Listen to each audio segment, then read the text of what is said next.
Assalamualaikum warahmatullahi wabarakatuh. Perkenalkan, nama saya Fatima Azahra Damani dengan NIM 210600013. Dalam video ini saya akan menjelaskan materi tentang modal manusia, pendidikan, dan kesehatan dalam pembangunan ekonomi pada mata kuliah Ekonomi Pembangunan 1.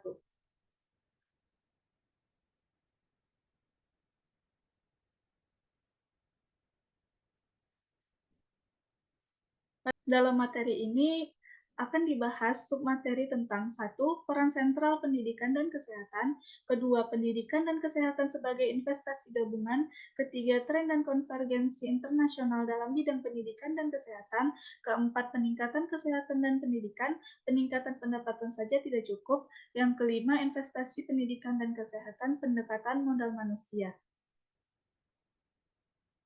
Selanjutnya, materi pertama, peran sentral pendidikan dan kesehatan. Pendidikan dan kesehatan adalah tujuan pembangunan yang mendasar. Yang pertama, kesehatan sangat penting, artinya bagi kesejahteraan. Kedua, pendidikan bersifat esensial bagi kehidupan yang memuaskan dan berharga. Pendidikan peran penting untuk meningkatkan kemampuan suatu negara berkembang dalam menyerap teknologi modern dan mengembangkan kapasitas pertumbuhan dan pembangunannya. Keduanya fundamental dalam kaitannya dengan gagasan lebih luas mengenai peningkatan kapabilitas manusia sebagai inti makna pembangunan yang berkelanjutan.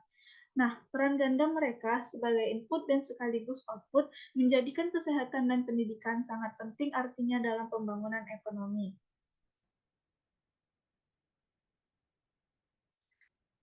Pada tahun 1950, sekitar 280 dari setiap 1.000 anak di negara-negara berkembang secara keseluruhan meninggal sebelum mereka mencapai usia 5 tahun. Pada tahun 2008, jumlah itu telah menurun mencapai 1.118 per 1.000 anak di negara-negara berpendapatan rendah dan 57 per 1.000 di negara-negara berpendapatan menengah. Negara-negara berkembang masih terus menghadapi sejumlah tantangan besar di tengah usaha tanpa henti dalam meningkatkan kesehatan dan pendidikan warga negaranya. Distribusi kesehatan dan pendidikan dalam suatu negara sangat pentingnya dengan distribusi pendapatan. Nah, tingkat harapan hidup mungkin cukup tinggi bagi orang-orang yang lebih beruntung di negara-negara berkembang, tetapi jauh lebih rendah di kalangan orang-orang miskin. Tingkat mortalitas anak-anak di negara berkembang masih 10 kali lebih tinggi daripada yang terjadi di negara maju.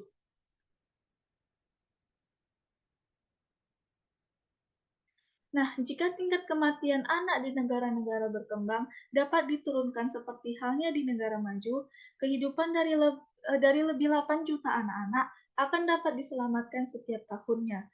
Modal manusia harus memperoleh perhatian langsung dan khusus karena arti pentingnya. Bahkan dalam perekonomian yang tumbuh dengan pesat, kesehatan dan pendidikan dapat terdistribusi dengan sangat timpang. Sama saja halnya dengan pendapatan dan kekayaan. Meningkatnya kesehatan dan pendidikan dapat membantu keluarga untuk keluar dari lingkaran setan kemiskinan. Terakhir, sistem pendidikan dan kesehatan sumber penyebab terjadinya ketimpangan dan ketidakefeksian parah yang terus di negara-negara berkembang secara seksama untuk mengidentifikasi sumber mengetahui negara-negara ini. Ada bukti yang menunjukkan bahwa investasi modal manusia harus dilakukan berdasarkan prinsip keadilan dan efisiensi agar dapat menimbulkan potensi dampak positifnya bagi pendapatan.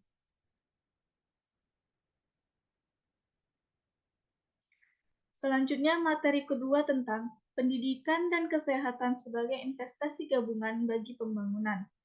Modal kesehatan yang semakin besar dapat meningkatkan pengembalian atas investasi di bidang pendidikan, karena kesehatan merupakan faktor penting dalam kehadirannya sekolah dan dalam proses pembelajaran moral seorang anak. Nah, semakin besarnya modal pendidikan dapat meningkatkan pengembalian atas investasi di bidang kesehatan karena banyak program kesehatan yang bergantung pada pendidikan. Elastisitas pendapatan dari permintaan akan kalori, yaitu perkiraan perubahan persentase konsumsi kalori dibandingkan dengan perubahan persentase pendapatan keluarga. Nah, elastisitas pendapatan keluarga miskin berkisar antara 0 sampai 0,5. Peningkatan efisiensi produksi dari investasi pendidikan memperbesar pengembalian atas investasi yang mempertinggi harapan hidup kita. Jika hubungan antara pendapatan dan nutrisi sangat rendah, maka kebijakan pembangunan yang menekankan pada peningkatan pendapatan kaum miskin tanpa memperhatikan untuk apa pendapatan itu dibelanjakan. Tidak akan banyak peningkatan kesehatan dan juga tidak akan menunjang keberhasilan pembangunan secara umum. Nah, oleh karena itu, kesehatan dan pendidikan berkaitan erat dengan pembangunan ekonomi. Kesehatan dan pendidikan adalah investasi gabungan dan dibuat untuk orang yang sama.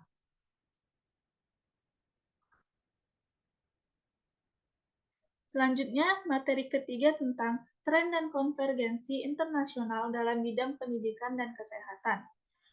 Tampak dalam tabel tingkat melek huruf dan rasio pengeluaran untuk biaya pendidikan dan kesehatan terhadap PDB negara-negara ASEAN. Ini diambil pada tahun 2007 per 2008. Dapat disimpulkan, tingkat kesehatan dan pendidikan telah meningkat baik di negara maju maupun di negara berkembang. Artinya, telah memperlihatkan adanya konvergensi.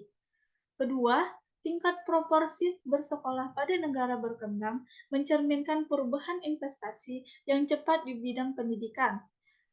Artinya, telah memperlihatkan adanya konvergensi. Terakhir, di negara-negara miskin, tingkat kematian anak masih saja dengan tingkat 10 kali lipat lebih tinggi daripada negara maju. Artinya, belum memperlihatkan adanya konvergensi.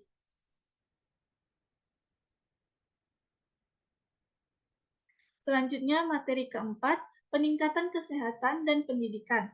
Nah, mengapa peningkatan pendapatan saja tidak cukup? Tingkat kesehatan dan pendidikan jauh lebih tinggi di negara-negara berpendapatan tinggi. Dengan pendapatan yang lebih tinggi, maka warga dan pemerintah dapat mengeluarkan dana yang lebih besar untuk kepentingan pendidikan dan kesehatan. Dan dengan kesehatan dan pendidikan yang lebih tinggi, produktivitas dan pendapatan lebih tinggi akan lebih mudah dicapai. Kenaikan income seringkali tidak mendorong secara substansial peningkatan investasi di bidang pendidikan dan kesehatan anak. Kenyataannya, di negara-negara berkembang, penambahan jumlah sekolah formal, misalnya di Afrika, Asia, dan Amerika Latin, perbaikan hanya meningkat sedikit dan kemiskinan absolut. Ketidakmerataan pengangguran terdidiknya meningkat.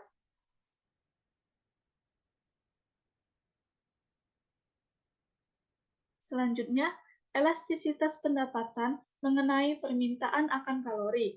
Artinya, perubahan persentase konsumsi kalori dari perubahan persentase pendapatan keluarga. Di kalangan orang-orang berpendapatan rendah, berada dalam kisaran hampir 0 sampai dengan sekitar yang bergantung pada wilayah dan teknik statistik yang digunakan para peneliti. Nah, perbedaan persentase yang kurang proporsional ini terjadi karena dua faktor. Pendapatan digunakan untuk barang selain makanan, dan bagian dari peningkatan pengeluaran makanan itu digunakan untuk meningkatkan ragam jenis makanan yang tidak selalu menambah konsumsi kalorinya. Jika hubungan antara pendapatan dan nutrisi memang cukup rendah, sebagaimana yang terlihat dari sejumlah studi, maka kebijakan pembangunan yang menekankan 0,5. Nah, perlu kita ketahui, yang pertama itu, ibu dengan pendidikan yang lebih baik cenderung mempunyai anak-anak yang sehat. Yang kedua, kegagalan dalam mensosialisasikan bagaimana pendidikan dan kesehatan yang baik membutuhkan implementasi kebijakan pemerintah yang lebih baik pula.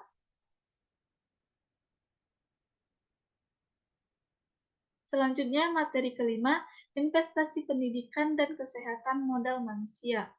Nah, analisis investasi di bidang kesehatan dan pendidikan disatukan dalam pendekatan modal manusia. Nah, modal manusia adalah istilah yang sering digunakan para ekonom untuk mengacu pada pendidikan, kesehatan, dan kapasitas manusia lainnya yang jika ditingkatkan dapat meningkatkan produktivitas. Investasi di bidang modal manusia ini dianalogikan seperti investasi konvensional dalam modal fisik. Setelah dilakukan investasi awal, aliran pendapatan yang lebih tinggi di masa yang akan datang dapat diperoleh dari perluasan pendidikan dan peningkatan kesehatan. Dengan demikian, suatu tingkat pengembalian atas investasi lainnya. Hal ini dilakukan dengan memperkirakan atas investasi dari kedua hal itu dapat diketahui dan dibandingkan dengan nilai sekarang yang didiskontokan dari meningkatnya aliran pendapatan yang terjadi karena investasi tersebut. Kemudian membandingkannya dengan biaya langsung dan tidak langsung.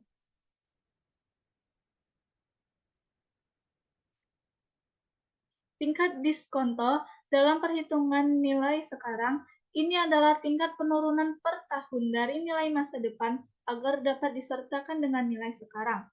Secara formal, keuntungan pendapatan yang diperoleh dapat ditulis sebagai berikut, di mana E adalah pendapatan dengan pendidikan tambahan, N adalah pendapatan tanpa pendidikan tambahan, T kecil adalah tahun, dan I kecil adalah tingkat diskonto atau discount rate. Dan penjumlahannya adalah selama usia produktif yang diharapkan. Rumus serupa berlaku bagi kesehatan, seperti dalam meningkatnya status nutrisi, dengan biaya sumber daya langsung dan tidak langsung yang digunakan untuk keperluan kesehatan dibandingkan dengan pendapatan tambahan yang diperoleh di masa depan sebagai hasil dari kesehatan yang lebih baik. Selanjutnya, figur 8.1.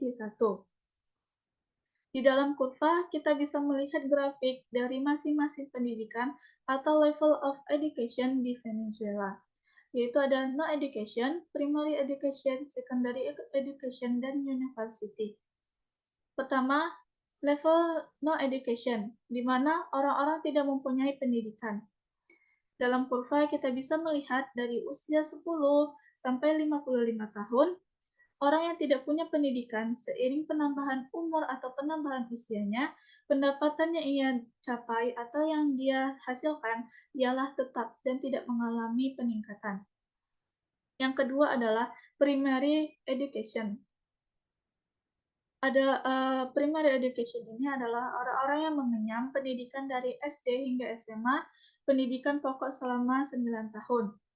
Dengan pendapatan mereka dari no education itu tidak jauh berbeda pendapatannya. Dan yang ketiga, garis putus-putus secondary education, di mana dalam secondary education ini adalah orang-orang yang mengenyam pendidikan dari SD sampai SMA. Dalam grafik, pendapatan yang dihasilkan oleh sistem dari education ini mengalami kenaikan dibandingkan dengan primary education-nya. Dan yang terakhir itu ialah level university, di mana level university ini dimulai dari usia sekitar 22 tahun. Sekitar 22 tahun, dan titik dalam garis university ini tidak dimulai dari titik origin. Karena titik origin itu misalnya kayak saat usia SD sampai SMA, tapi kalau untuk level university dimulai dari pertengahan garis pada umur 22 tahun. Nah, di dalam level university ini, orang-orang yang pada level tersebut memiliki pendapatan yang jauh lebih tinggi dibandingkan dengan ketiga level lainnya.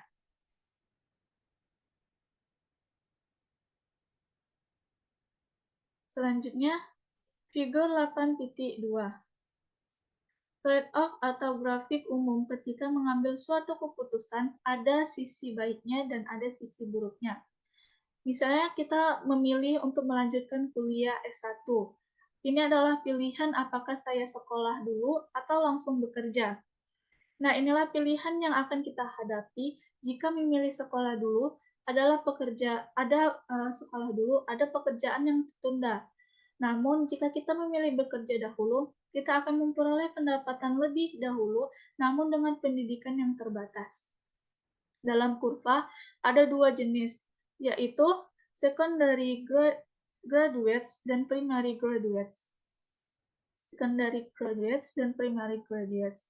Nah, secondary graduates ini pendidikan sampai SMA dengan usia 17 tahun, sedangkan primary graduates ini pendidikan pokok sampai SMP dengan usia 13 tahun. Dalam kurva ada dua biaya yang digantungkan dari kedua pendidikan ini. Kalau primary, yang SMP hanya menanggung direct cost-nya saja. Namun ketika lanjut ke pendidikan yang lebih tinggi, misalkan ke SMA maupun untuk tingkat universitas, ada biaya tambahan yang disebut dengan indirect cost atau biaya tidak langsung yang akan ditanggung lebih tinggi. Dalam grafik juga terlihat perbedaan benefit yang diterima oleh masing-masing jenis ketika memulai bekerja, di mana dalam secondary graduates yaitu jauh lebih tinggi pendapatannya atau upah yang didapatkannya dibandingkan dengan primary graduates.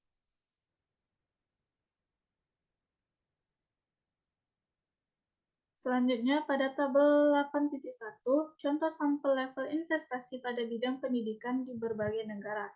Dapat dilihat country type and region-nya itu ada developing, itu sub-Sahara, Asia, Amerika Latin. Terlihat sekali dalam primarinya, terlihat sekali gap antara berbagai pendidikan dengan developed countries sangat jauh berbeda. Negara berkembang terlihat sekali gap antara primary, secondary, dan higher dengan gap cukup jauh di mana primarinya sebesar 41%, sekunderinya 27%, dan higher-nya 28%. Sementara kita bisa lihat di negara maju, gap-nya tidak terlalu jauh, persennya hampir mendekati antara satu dengan lainnya, seperti primarinya 22%, sekunderinya 12%, dan higher-nya 12%. Dapat dilihat tidak terlalu berbeda dengan tingkat pengembaliannya. Nah, dapat kita simpulkan, dalam negara berkembang, tingkat pendidikan yang semakin tinggi, rate of return antara level pendidikan sangat jenjang sekali di negara berkembang dibandingkan dengan negara maju.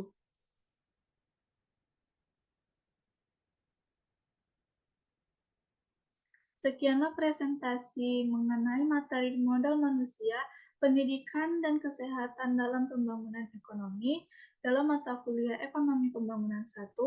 Jika ada salah kata saya mohon maaf. Saya akhiri. Wassalamualaikum warahmatullahi wabarakatuh.